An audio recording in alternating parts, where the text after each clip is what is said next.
O'zbekiston xalq artisti Erkin Komilovning rafiqasi Mahbuba Komilova 62 yoshida vafot etdi.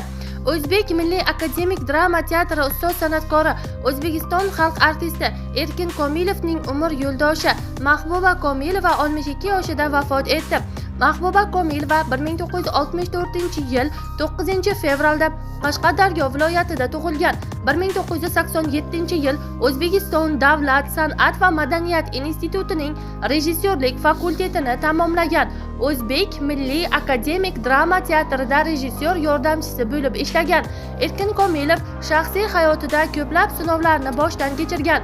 Xususan ayollari vafot etgan, 5 farzand bilan yolg'iz qolgan. Aktyor intervyularining birida bu haqida shunday degandi: Fotima va Zuhra qizlarimning onasi yurak xuruji bilan 24 yoshida vafot etgan.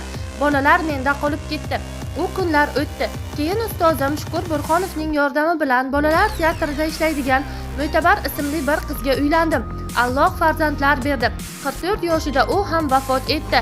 5 qizimni o'zim uzatdim, o'g'illarimni to'y qildim. Undan keyin baribir erkak kishi uylanmasa bo'lmas ekan. Uyning ishlari, o'zim ko'chada yursam, ovqat, dazmol qilish degandek. Ayol kishi erkakni orqasida qolgani yaxshi ekan.